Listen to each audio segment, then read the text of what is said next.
கோயிலுக்கு போகும்போது அங்க நமக்கு கொடுக்கிற மாலை பிரசாதம் இதெல்லாம் என்ன பண்றது அப்படிங்கிற ஒரு கேள்வி இருக்கு. பூ மாலையா இருக்குது அப்படின்னா அதை உங்க வீட்டுக்கு கொண்டு போற வரைக்கும் அது வாடாம நல்லா இருக்கும். கார்ல தான் போறீங்க அப்படின்னா அதை எடுத்துட்டு போய் உங்க வீட்டினுடைய நிலைவாசல்ல நீங்க மாட்டி வைக்கலாம். அதே மாதிரி எலுமிச்சம்பழ மாலை கொடுத்தாங்கன்னா சில பேர் கேட்குறீங்க அதை ஜூஸ் போட்டு குடிக்கலாமா, இல்லைன்னா அதை ஊறுகாய் போட்டு சாப்பிடலாமா அப்படின்னு. அதெல்லாம் பண்ண வேண்டாம். நீங்க அதை கொண்டு போய் உங்க வீட்டு வாசல்ல மாட்டலாம். பூஜை அறையில நிலக்கதவு இருக்கு அப்படின்னா அங்க நீங்க மாட்டலாம். காஞ்சதுக்கு அப்புறம் அதை எடுத்து பூஜை அறையினுடைய குப்பைகள்ல அதை நம்ம சேர்த்துடலாம். இப்போ பிரசாதம் கொடுக்குறாங்க. பிரசாதம்னா சாப்பிட்ற பிரசாதம், ஒரு சக்கரை பொங்கல், புளி சாதம் நிறைய கொடுத்துட்டாங்க. கொஞ்சமா இருந்தா ஒரு 4-5 பேர் நம்ம சாப்பிட்ருவோம். ஏதோ ஒரு மண்டகப்படி பண்றோம், ஒரு 2 கிலோ 3 கிலோன்னு கொடுத்துட்டாங்க. என்ன பண்றது?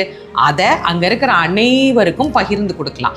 நிறைய பேருக்கு இதுல ஒரு கேள்வி என்னன்னா, நமக்கு கொடுக்குற பிரசாதத்தை நாம பிறருக்கு கொடுத்தா கடவுள் நமக்கு கொடுத்த ஆசைய அருளை நம்ம அவங்களுக்கு கொடுக்குற மாதிரி ஆயிடாதா அப்படின்னா கண்டிப்பா கிடையவே கிடையாது.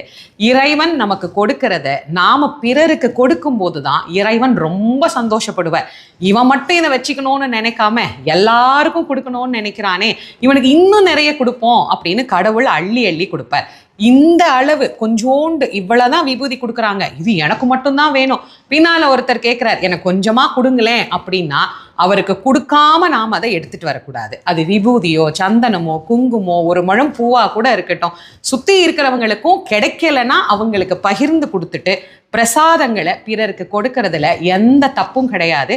இனிமே அப்படி செஞ்சு பாருங்க, அதுல கிடைக்கிற மன மகிழ்ச்சியே அலாதியா இருக்கும்.